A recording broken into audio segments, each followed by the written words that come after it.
Welcome to the Grief and Belief podcast, where we share stories of hope. Thank you for joining us.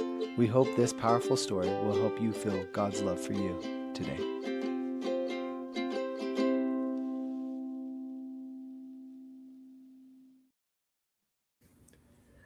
Welcome to another episode of the Grief and Belief podcast. I'm David Mickelson.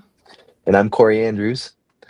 And we are really excited for our interview today. But before we get to that, we wanted to just share a couple of quick items that we thought it might be nice for everybody to know. One is we don't always put resources in our episode notes, but we do pretty often. And so if you're listening to the podcast, it's good to go to the episode notes, scroll down to the bottom, lots of clickable links to find books, songs, whatever it may be that our guests speak about. And this one will be no different. We'll have 2 or 3 links that we'll share with everybody. And so we want to make sure you're accessing that.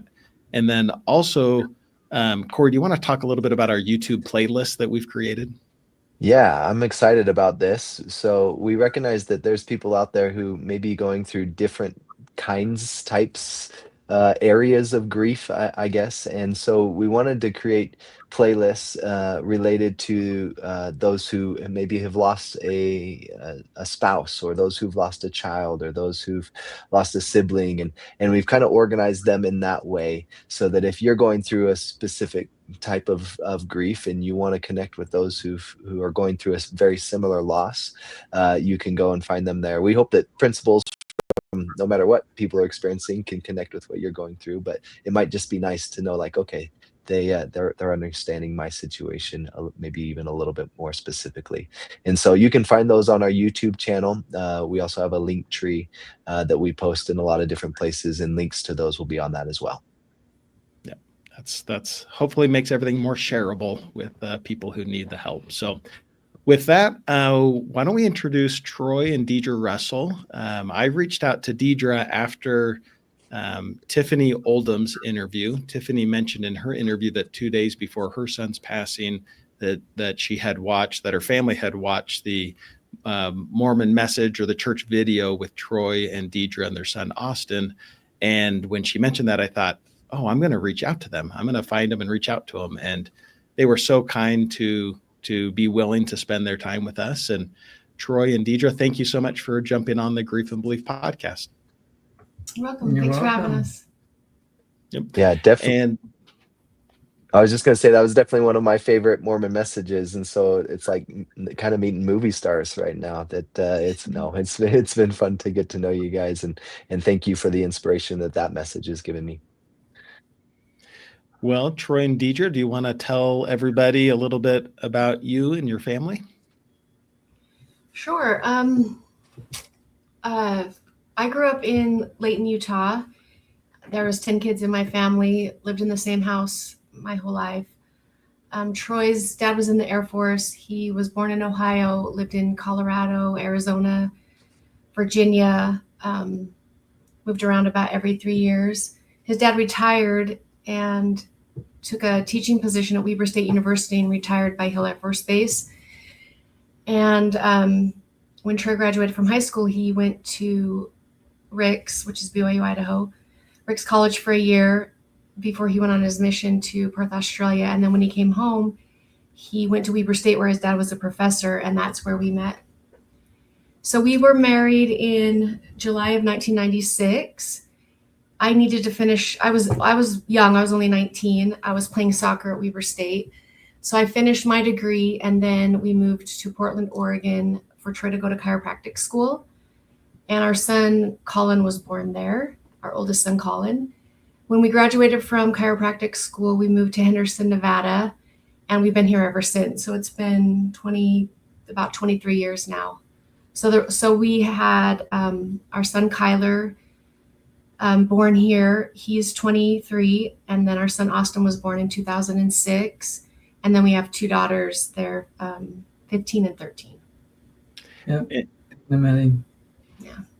Who was the pursuer when you guys first met each other after the mission at Weber State? She pursued me relentlessly.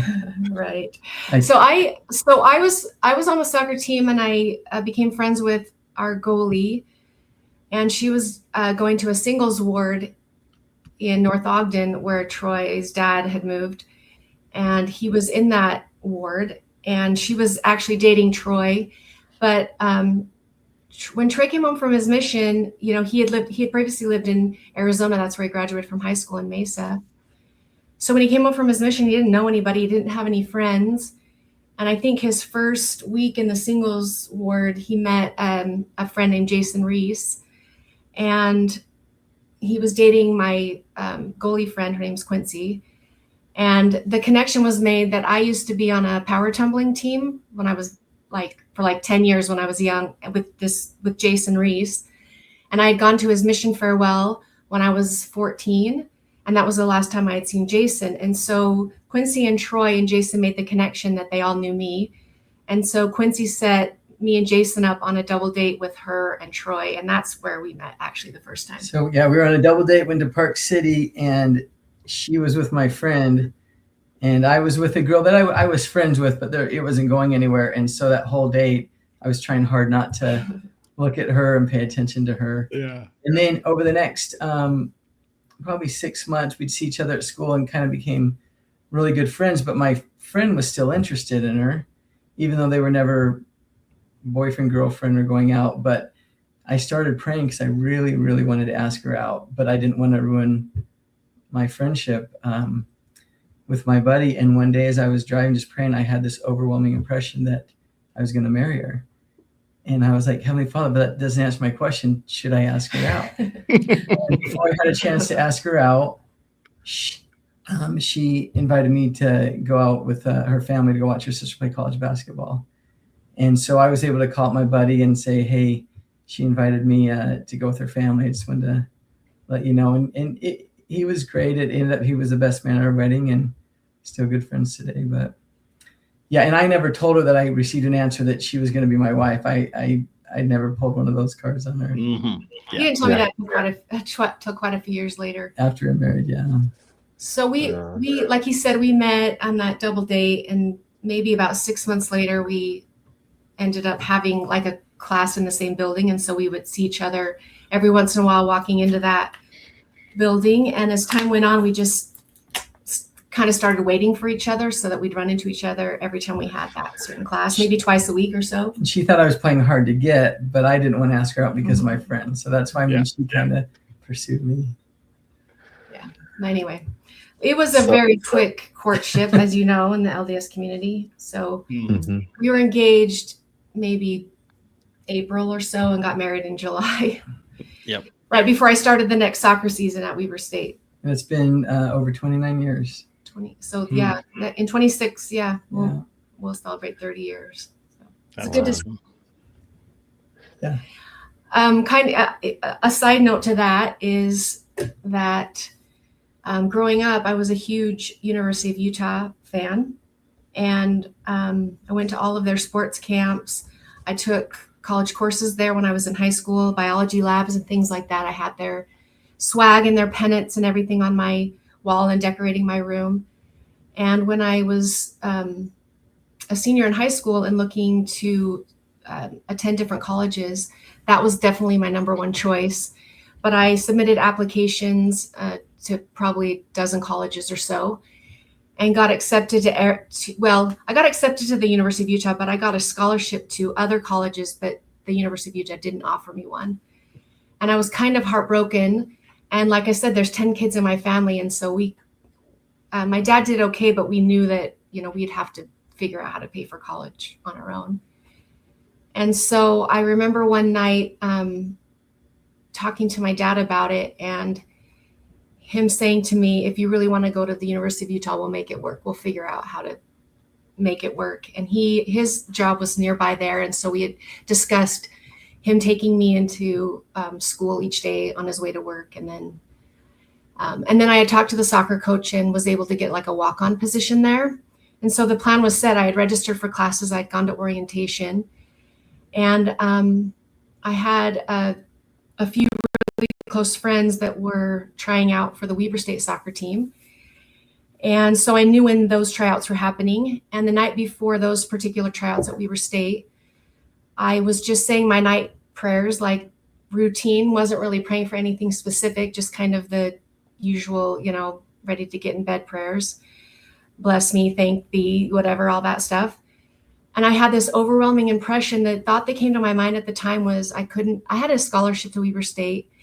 And so the impression that came to me at the time was I couldn't pass up free school and, make my family sacrifice and pay for college when I had something free. And so in the morning, I called up some friends and asked, what time tryouts were, and kind of showed up to Weber State tryouts. And that was kind of the reason why I felt like I should go there, even though my heart really was set on the University of Utah. And, now looking back, obviously I believe I was led there for the reason to meet Troy. And he kind of has a similar experience, how he ended up at Weber State, because it definitely wasn't his first choice either. Yeah, my parents were divorced. And so my dad was in Utah. My mom was in Arizona. That's where all my friends were. That's where I graduated high school. So after my mission, my plan was to go home and marry my girlfriend that eventually Dear John me. And so after she Dear John me, I remember just praying, like, what do I do? And I received an answer to turn to my father.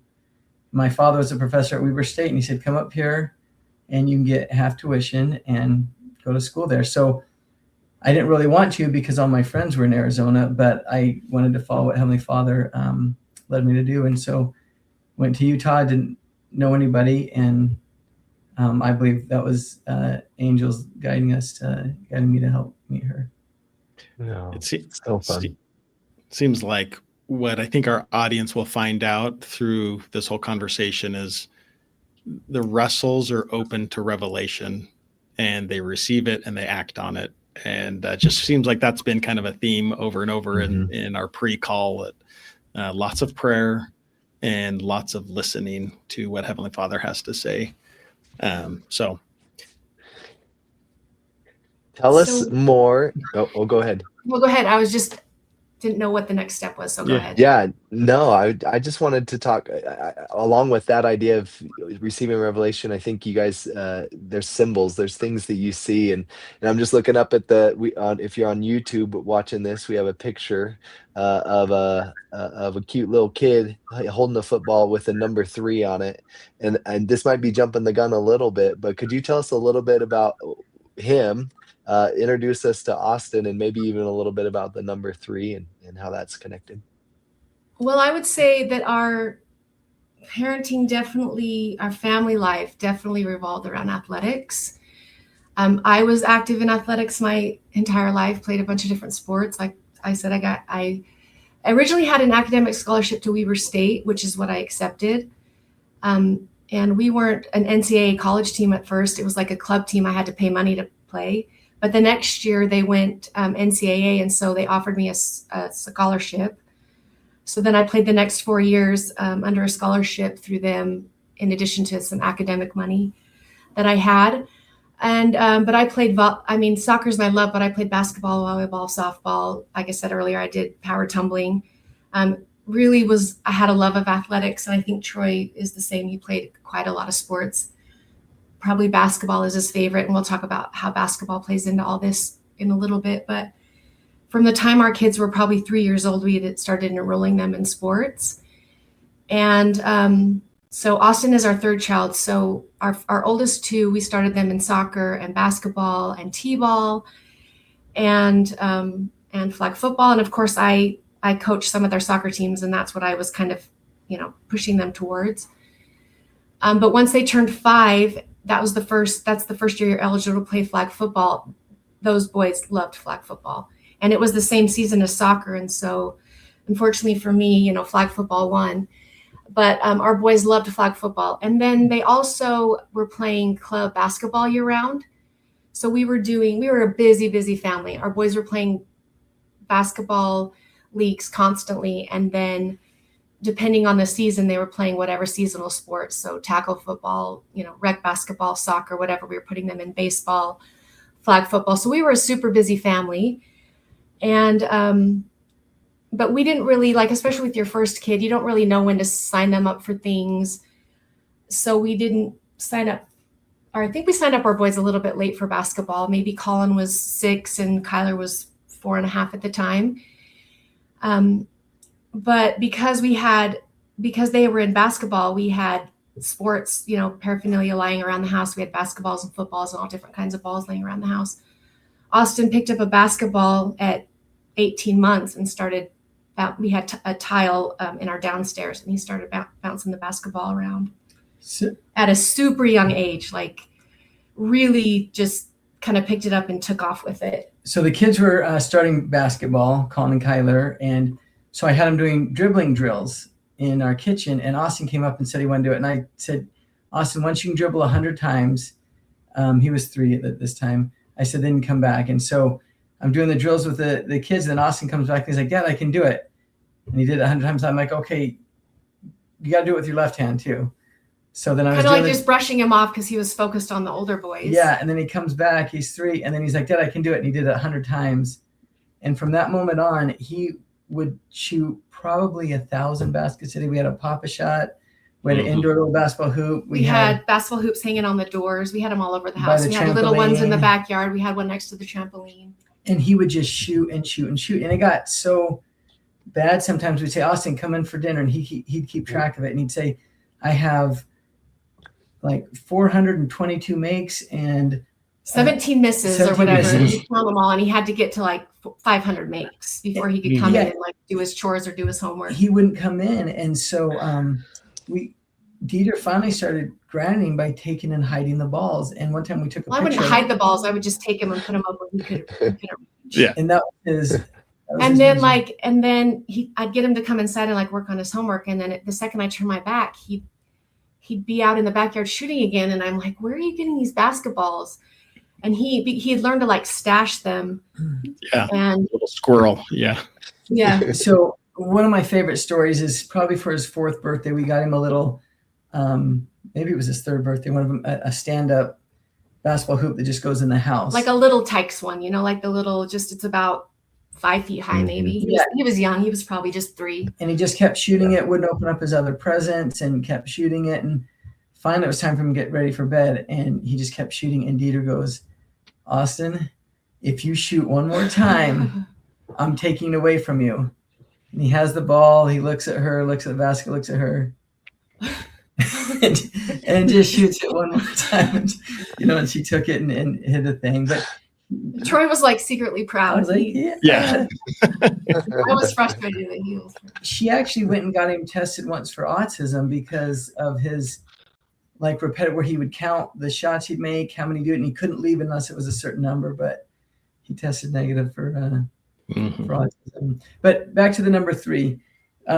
I've always been a huge BYU fan, just growing up watching all the football and basketball games. And so I did that with the kids. Well, when I was at work, Deedra would go to BYU TV and put on the BYU basketball games or football games, and he would just watch them. And at the time, the star of BYU was Tyler Hawes, who was number 3. And for football, it was Kyle Van Noy, number 3. So Austen chose the number 3. And then Colin and Kyler started wearing it. And I thought, what a great number. We have 3 boys. They all wear 3. And anyway, Austen's the one that picked it. And that's how the number 3 started. So a little family dynamic is Colin and Kyler are about 18 and a half months apart. And then we waited a couple years to start trying again for the 3rd. And then I had a miscarriage. And so when we had Austen, there's 4 years apart between Kyler and Austen. There's 4 years. And so while they were kind of involved in their sports and their school, I sort of got to have him sort of all to myself at home.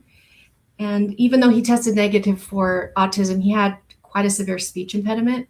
It's kind of cute to look back on it now, but he had this little speech impediment. And because I spent so much time with him, I was kind of the only one that could understand him. He had this little language that he would speak that only I could understand. And we had this little bond. One thing that we talk about is for the first 4 years, he was like my little buddy. I had to speak for him. And then 4 years after that, we had Peyton. And so he was sort of the bridge between the 2 older boys and the 2 younger girls. So then when we had the girls when he was 4, that's where we say the next 4 years, he was Troy's little buddy. And Troy coached all of his sports teams. He followed him around. They loved watching BYU sports. It was like their their thing that they had. But I was lucky that I had, I mean, even though it didn't turn out the way we planned with like our family planning and our kids and the miscarriage, it allowed me to have this opportunity of it just being us one-on-one for those 4 years. I found out we tried to get pregnant when he was like 18 months old. And it took me quite a while. After 2 years of trying and different things and tests and doctors, I found out I had a pituitary tumor. And it was where your prolactin is produced. And so I was overproducing prolactin, which makes it so you don't ovulate. So I wasn't ovulating. And it took a while for the doctors to figure that out and then get on the proper medication. And so, you know, at the time that was a trial, but it allowed me to just parent Austen and be with Austen and appreciate him for 4 years and spend a lot of time doing I had to do speech therapy. So he was 2 and he wasn't really talking. This is 2008. And you guys remember what happened in 2008. It was a big financial crisis. So I had just applied for like state help, like through Child Find for a therapist to come to the house. And she came one time and then they lost their funding. And so I had to take over that speech therapy myself. And sometimes we look at things like this pituitary tumor and I couldn't have a baby when I wanted to as this trial, but it actually allowed me to have just this perfect one-on-one time with Austen to be able to teach him and focus on him. The older boys were at school, and I look back on that now. It's such a blessing to me that I had those years with him, just us two. And I just want to tell one quick story that came into my mind. So Austen loved BYU sports so much. BYU was playing, I think, in the Armed Forces Bowl against like UTEP or one of those schools. And I said, Austen, the game was during the day and I had to work. I said, we're going to record it and we'll watch it when we get home. He goes, okay. You know, I think he's like 3 or 4. And I'm at work in the afternoon and I get a call and Deedra goes, Austen wants to tell you something. And he goes, Dad, I'm not going to tell you about the game, but Cody Hoffman just caught the winning touchdown. Okay, bye. And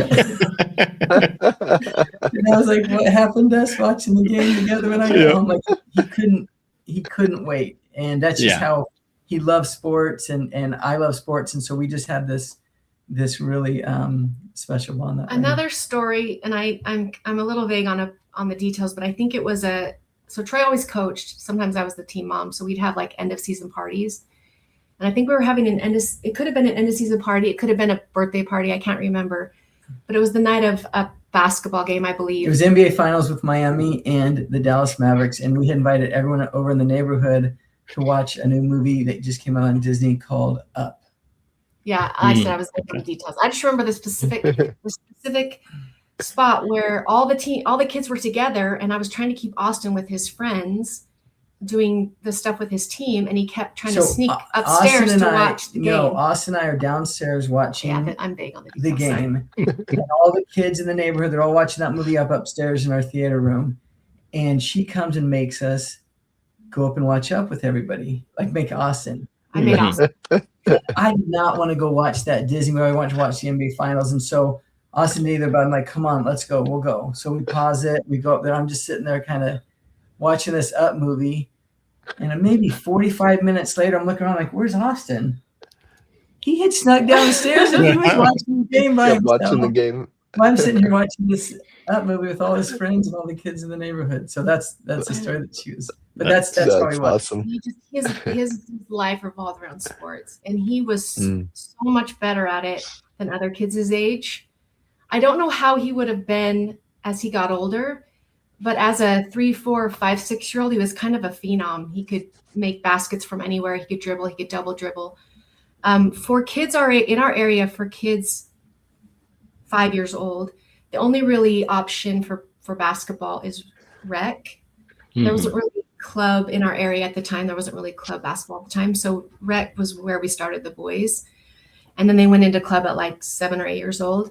So here's Austen. He's this just amazing ball handler, dribbling between his legs, behind his back. He knows all the rules. He knows all the rules to basketball. So he joins this kindergarten basketball league. And their very first game, what the refs are supposed to let the kids play because they really don't know the rules. So kids will pick it up and run with it. They'll travel, they'll double dribble, and you see this look on his face like the first game. So the kid gets a rebound and starts dribbling with 2 hands, and Austen's guarding at first. And he stops. He looks at the ref. He's like, Are you going to call Call it? something. Yeah. In that game, their team won 44-2, and Austen made 42 of the 44 team points. He's 5 years old, and he's just dribbling circles around everybody. And anytime the other team would like cross half court, he would steal the ball. And they ended up changing the rules. City of Henderson basketball, they changed the rules that you can't steal the ball at that age because of Austen. Because of what he did. It's called the Austen rule. Yeah. He was like this phenom, but he just loved basketball. But he was also, numbers came super easy to him. Another reason why I thought he was autistic is that he had this crazy mind for numbers. For example, if he was around today, he could probably tell you the score of that Miami Heat game that they were trying to watch. All like 6 games. He could tell you who won. He could tell you who won, how many points Dirk Nowitzki had. I mean, he just knew every BYU game, what the score was. He was a Cowboys fan. He could tell you, in this certain game, the Cowboys beat the Eagles, and this is how many points it was. Mm-hmm. And he was so like sports math minded. If you said to him, like, what's 9 times 3? He couldn't tell you. But if you said Jimmer Fredette had 9 3-pointers in this game, how many points is that? He'd say 27, just like that. Yeah. Yeah. His mind worked so quick with math.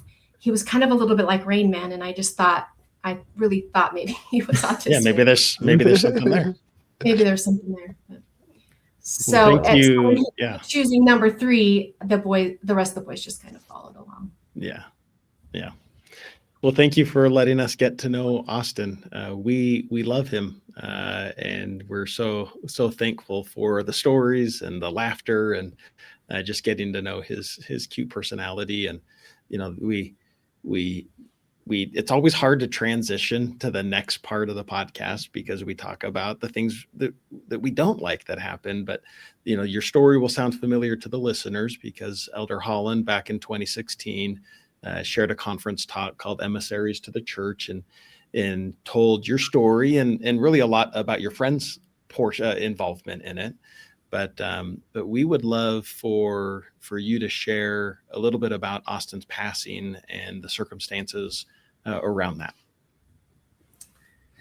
So it was a Saturday on May 30th, and earlier that day, I had taken him and a friend to a tryout for a rec league where they were just going to try to make the teams equal.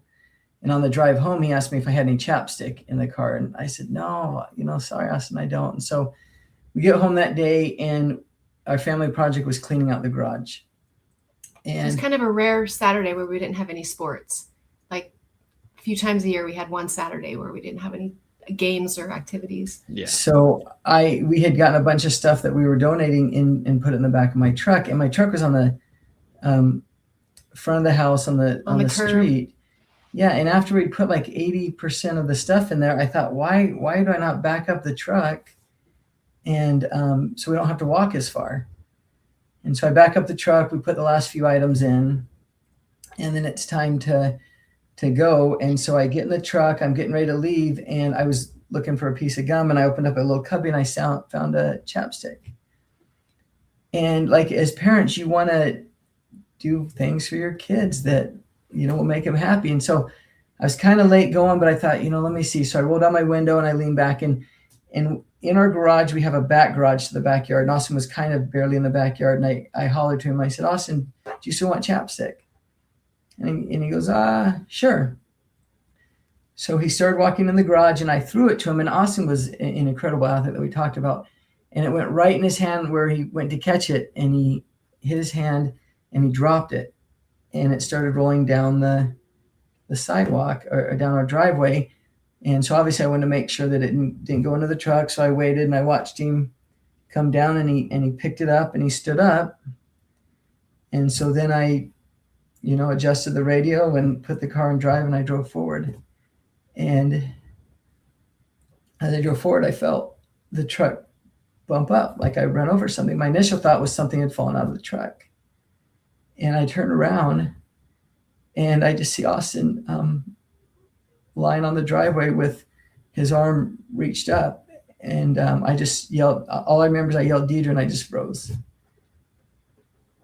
So we were kind of putting things away from the backyard, pulling him back into the garage. And I just heard him scream my name in this voice that I've never heard before or since, just filled with like fear and just shock. And I kind of immediately just, it clicked what had happened. And I called 911 and ran down to where he was at the end of the driveway. Troy was just in shock, but I'm one of those people that can stay calm during crisis. And then afterwards, when the adrenaline hits, that's when I kind of fall apart. So I was pretty calm speaking with the 911 operator and trying to do CPR. One of our neighbors got there pretty quickly. He's a physician assistant PA, good friend of ours. And he and I were performing CPR until the ambulance got there. And they loaded him into the ambulance, and I was able to drive away with him. But while I was on the phone with 911, he stopped breathing. And shortly after that is when the ambulance came. And so I was in the front seat of the ambulance truck, and I called my dad and told him what had happened and just asked him to let my siblings know and to tell everybody to pray. And I was just kind of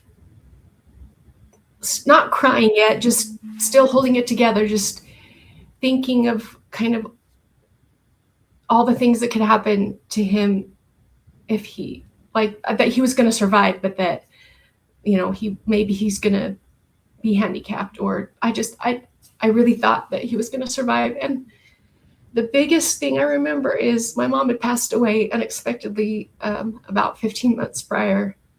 And I was just praying to her. I knew that she could intervene on his behalf. And she knew how important he was to us.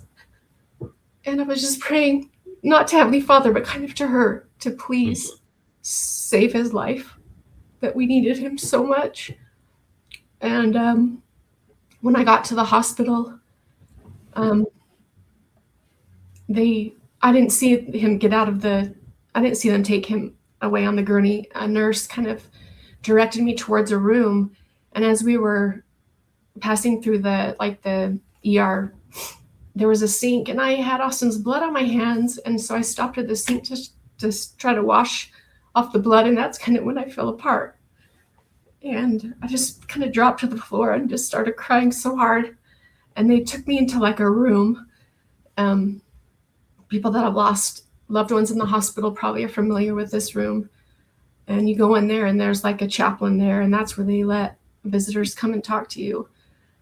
So I was in that room, and people from our ward started showing up. We don't have any family that live nearby. Mm-hmm.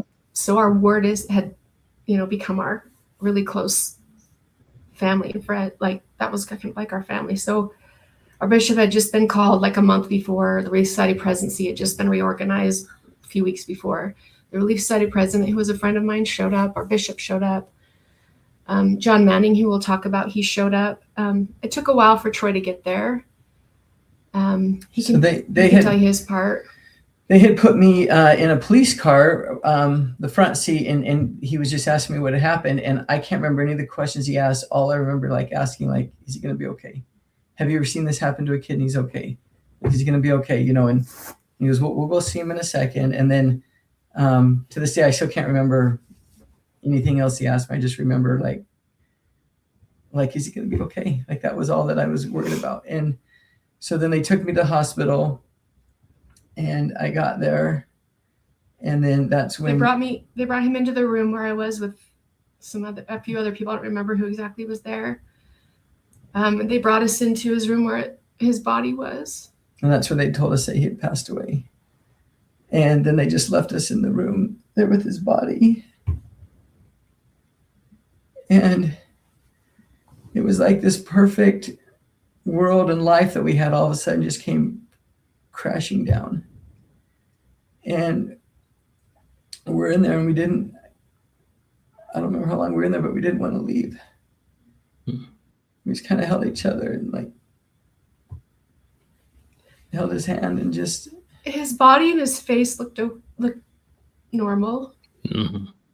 The truck tire had gone over kind of the side and back of his head, but his face looked fine. There wasn't any trauma to his face. In the ambulance, it's like a movie, right? You think when the EMT people come, they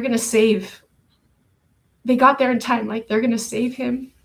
But the longer I sat in that room at the hospital, that's when I knew that he wasn't going to make it. Because I was in there for so long, nobody came and got me. I just knew. So we were in the room with him for a while. It's kind of like you're in the shock. And so I don't really remember what. I just remember like wanting it to be a bad dream or you could reset, or you could go back and change. You could wake up in the morning. It's got like it just wanted it to not be real. But we eventually were taken, someone had taken our other kids to neighbor's house, and our 3 other younger children were in the garage, so they kind of knew what happened, but our oldest son was not, and so he was taken to the neighbor's house, and we got dropped off there. And I remember we brought our kids together and we told them that Austen had passed away, and that I remember just saying that about the plan of salvation, that his spirit's still alive. But I said, we can use this experience to either become bitter and angry that it happened, or we can use this experience to make sure that we live up to our covenants to be an eternal family. So we can be again with Austen. And then we just sat there and cried and looked at pictures on our phone of him for leaving. Kind of made promise to each other that we would do what we needed to do to be together again and to be with Austen again. Kind of promised each other that we would do our best to live up to those covenants that we need to make, But it feels kind of surreal looking back on it, like it's a movie, like it was happening to somebody else, that we're watching this play out. We couldn't go back to our house for a while. The police had cordoned it off. So we go back home. Someone took our children. My brother drove down from St. George. It was a couple hours away to ride. They took the kids maybe to get some food. I don't remember, but we were home alone, just the 2 of us, and we didn't even know what to do. We just walked around in a daze. And we started cleaning. Yeah. Our youngest daughter had just turned 3 days before Austen passed away. And Austen had turned 9 just 2 weeks prior. So he was just barely 9. And, but we had a pool in our backyard. We put a pool in when Austen was a baby. And we had taught the 3 youngest kids to swim when they were very, very young. They were swimming by 18 months and really adept at it by about 2.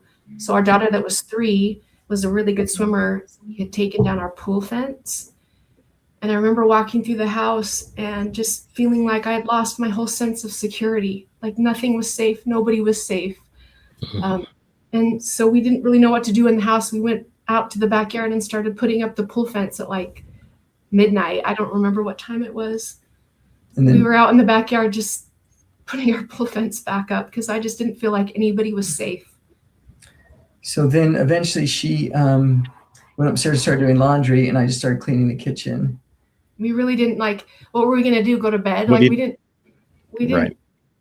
know what to do. We just literally walked around for a while and finally just started picking things up. And then she called me up to the laundry room, I don't know how many hours later, and she goes, "Look what I found in Austen's pocket." It was the church pants he'd worn to church the Sunday prior, so 6 days prior. Mm-hmm.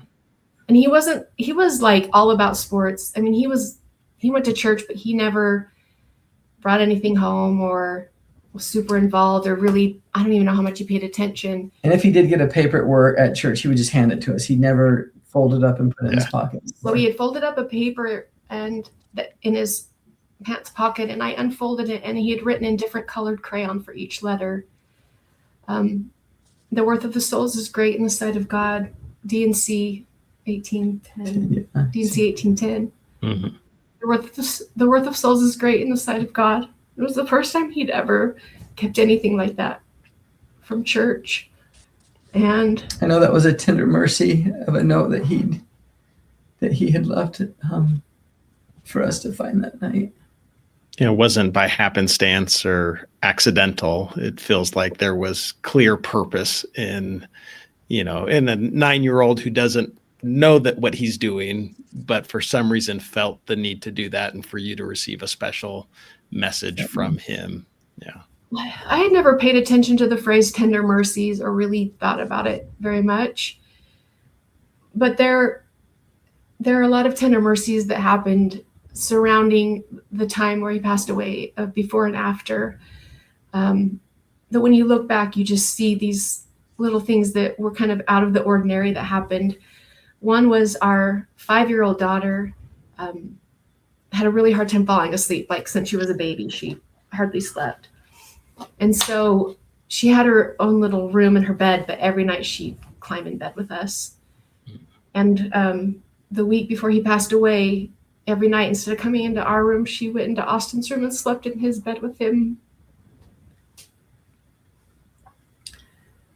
And that was something like out of the ordinary, right? That we call like a tender mercy, like these odd things that happen. I was going to tell him what happened with school. Yeah.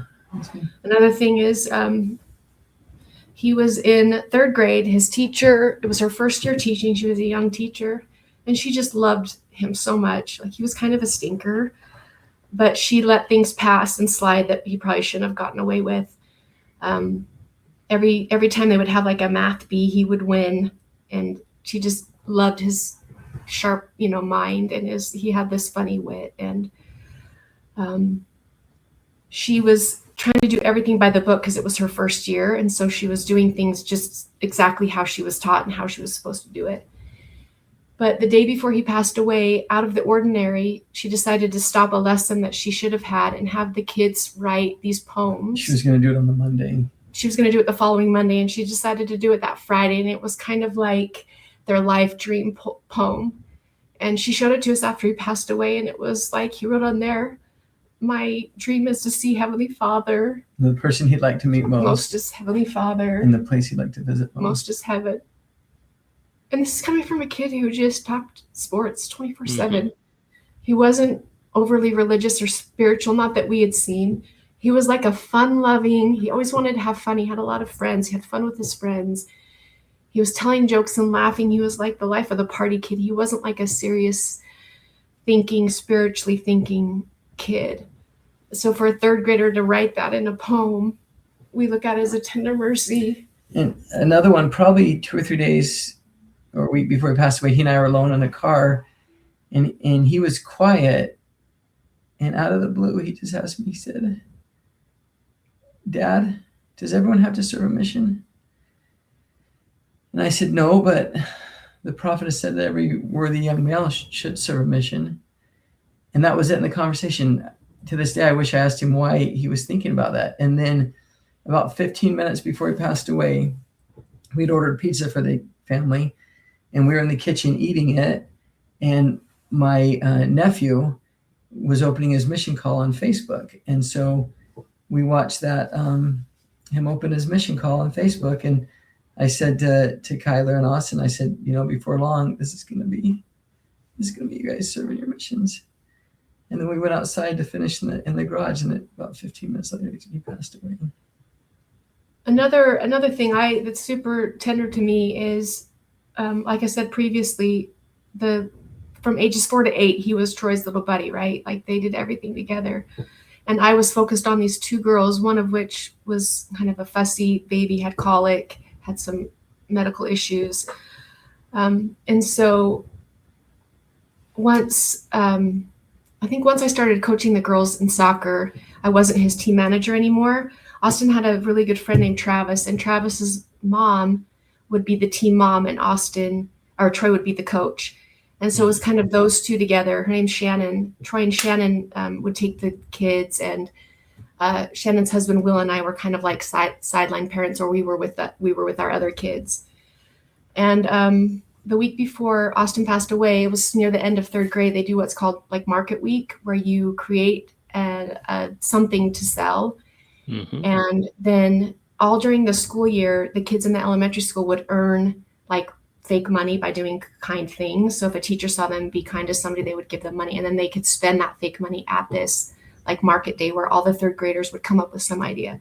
Like some kids would make duct tape wallets and, you know, those kind of things, or slime, and then they would sell it. And so Austen and Travis were doing their project together, and they were selling popcorn.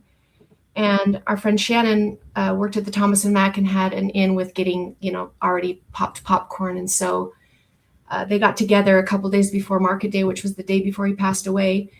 They got together and portioned out the popcorn that they were going to sell. And they had all these like flavors and stuff. But I was content to let Shannon handle it.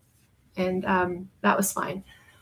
Well, the next day she had to have emergency surgery. And so now her husband, Will, and I are scrambling around to get market day ready for Travis and Austen. And this is Friday, the day before he passed away. And so what a time I normally wouldn't have spent with him, I spent all day with him at school. We had this popcorn machine. We had some popcorn ready to go, and they were popping fresh popcorn, like putting seasonings on it. And it ended up being super successful. They sold out, super fun. But at the end of market day, some parents left, but the teacher needed help moving some of the desks and chairs back into the classrooms. And so I stayed with him, even though I had left my two younger kids with like a babysitter. And I had a hard time leaving my older daughter with a babysitter because she was just hard to manage and hard to watch. And I felt guilty leaving her for so long. But I remember having this clear feeling like I didn't want to leave the event and leave the school and leave Austen. So I helped move all the tables and chairs back to all the classrooms. And then I kind of hung out in his classroom for a while. And finally, you know, it was like I had this guilty feeling that I needed to go pick up my other kids. But I remember really feeling like I wanted to stay there. But that's an opportunity I wouldn't, you know, 2 days prior, if Shannon hadn't had that surgery, I wouldn't have been spending the day in his classroom with him.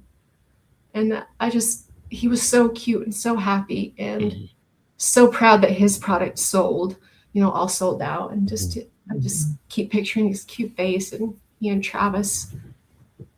Anyway. Did we adequately answer your question?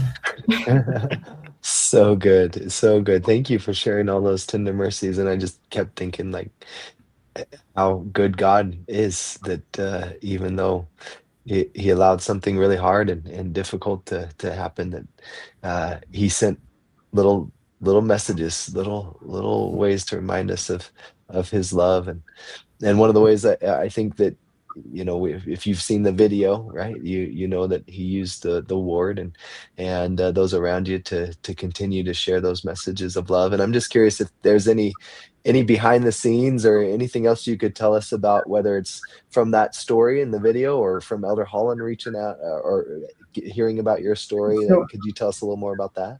So I'd like to share the people that, for me, the way I describe the grief and the pain that I experienced was like a house was just absolutely crushing me. And like the weight of a whole house just pressing down on just unbearable grief. Like normally in life, if you're hungry, you eat something. If you're cold, you put on a jacket or get warm. You can change your environment to ease your suffering. Well, this was unrelenting. I couldn't close my eyes at night because I picture him bleeding there on the sidewalk. There was absolutely no joy in life at all, like nothing. And it was just unrelenting. I couldn't get a break from it. I couldn't go to sleep and get relief. I couldn't have a good meal and get some relief. It was unrelenting. And so about 2 or 3 days after he passed away, I remember going up in a room, closing the door, and I just dropped to my knees. And I basically just said, Heavenly Father, I'm done. I can't take any more pain. It's more than I can bear. I'm tapping out. Either take the pain away from me or take me out of this world. Like I can't handle it anymore. And that's where I felt him speak to me. And he said, I can take away the pain, but I'd have to take away the 9 years you had with your son. Or you can keep those 9 years and endure the pain that comes with losing him. And at that moment, it completely changed me. I still had the same grief, the same pain, the same sorrow, but all of a sudden my capacity was so much larger because I would not give up those 9 years, no matter how much pain I went through, no matter how much suffering I went through. I wouldn't give those up. And so even though there was still no joy in life, it was like, you know what? I can bear this cross. And looking back, I know that it was a Savior being there with me and helping me. But I wouldn't have given up those 9 years for anything that I had to suffer or go through. And so that kind of helped me. And then Deedra was still having a really hard time. We had some family coming to stay in our guest room. That's where we'd put all the... So after, like I said, he would stash these balls, basketballs around. And after he passed away, I was finding them like under a bush behind like all these basketballs just randomly. And so I started gathering them up. There was like 20 of them. And I was putting them in our guest room on the bed. And stuff that people were giving us, I was putting in that room, and things from the funeral. Or maybe it was before the funeral. I can't remember. But we had a guest room downstairs, and it was kind of where I was putting things that I didn't want anybody to misplace, or I didn't want anybody to really like ruin. I just was trying to preserve all of these things. Go ahead. And so we started cleaning out the guest room, and she just started crying where she just couldn't stop. She was having a panic attack. She couldn't breathe. I couldn't think. And there was nothing I could do to help her. So we have really good friends that had lost a stillborn baby a few years before. And so I called her, and she came and they just went up into our room. I think they were lying on our bed, and was just with her for a few hours. She just like hugged me. I just laid in bed and cried and cried and cried, and she just hugged me. I don't even know if she said anything. Mm-hmm. But it was just somebody that had lost a child as well. Yeah. Didn't really need to say anything. I knew she knew how I felt, I guess. Maybe she said something. She might remember. I just remember her being there and holding me. The important thing was that she was there. Yeah, that was the important thing, was just being there. And so I just felt helpless. Like there was nothing I could do. And so I just started praying that Heavenly Father would let Deedra know that Austen was okay, that it was fine. Just every time I prayed, just please. And a couple days later, our little daughter she had just turned 3 days before he passed away. She's playing with a doll, brushing the hair, and she's like, I saw a ghost last night. I'm like, what? She's like, yeah, I saw a ghost. I said, do you know who it was? She goes, yeah. Kept brushing. I'm like, who? And she goes, it was Big Austen. And then she goes back and starts brushing the hair again. And I'm like, you saw Austen? Where? And she goes, in your room. And so she would only answer my questions. So apparently what happened is she'd gotten up in the middle of the night. Deedra and I were asleep. She climbed up in our room, got in a bed between us, and our son appeared to her above our bed where our feet go. And she kept calling him Big Austen. And later we learned that meant he was an adult size. He wasn't his little kid height. And she described him as wearing a white dress, that he was bright white, nothing on his hands and feet.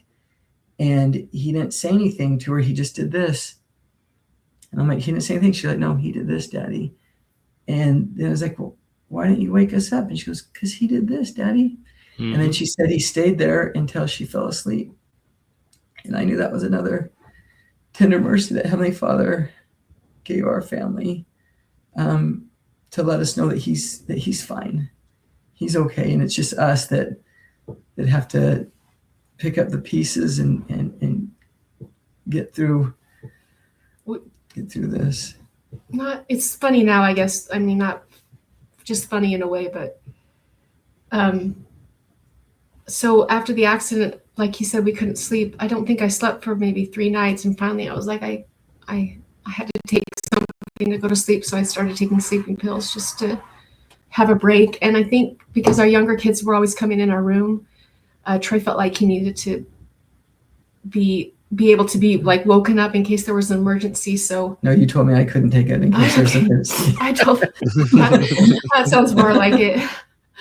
But after so like, what was this, a week, 2 weeks? I can't remember. I had taken a sleeping pill, but after that night, I stopped because I wanted to see him too. I wanted him to come visit me. So I would open my eyes at random times during the night and look around and hope that he would be there. Mm-hmm. But both Troy and I, he didn't appear to us, but both Troy and I exactly. Despite numerous prayers, hoping for that. Mm-hmm. I did pray for that. I did. I wanted to see him really bad.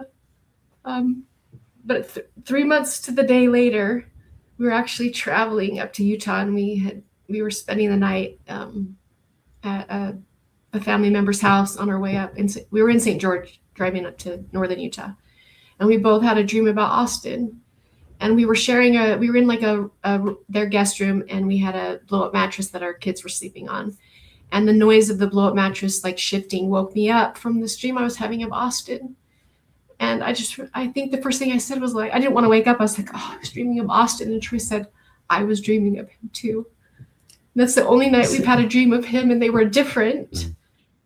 And it was the exact same night. Exact same night. And when she woke up, I was so excited to tell her before I could say anything. She's like, I was dreaming of Austen. And I didn't want to wake up. I wanted to go back to sleep and continue the dream. It was really great. That was him visiting us. And that's the only time, it's been 10 years now, that's the only time I've had a dream with him in it. And it was 3 months of the day that he passed away. Kind of going back to that number 3 again, and how important it is to your family. And yeah, you definitely cannot call it a coincidence when both of you were having a dream the same night. It's never happened. It didn't happen before. Never hasn't happened again.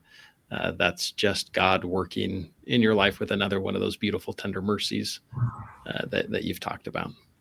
After his passing, we've done research on the number 3 and its significance in the church and the gospel as well. And it's perfection. You can explain. As you say, it's the Godhead 3.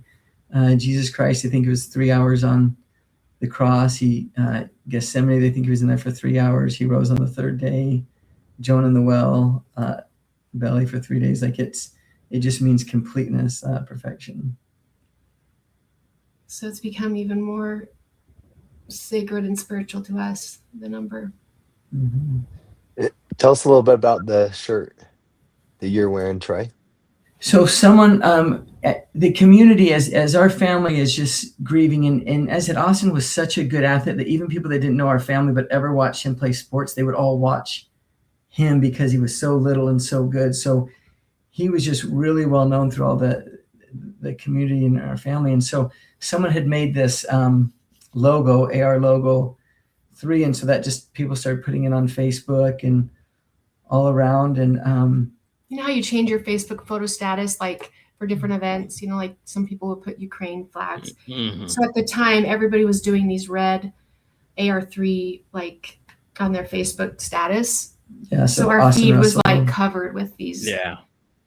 How it really came about is his birthday is May 5th, and he passed away on May 30th, and we really wanted to focus more on his birthday rather than the day of his passing. And so the following year on his birthday, we kind of brainstorming ideas, and we kind of wanted to do like sort of like a huge birthday party, like just celebrate his birthday for the community. And so our friend Shannon that we were talking about, Austen's best buddy friend Travis, she helped us put together like a community event.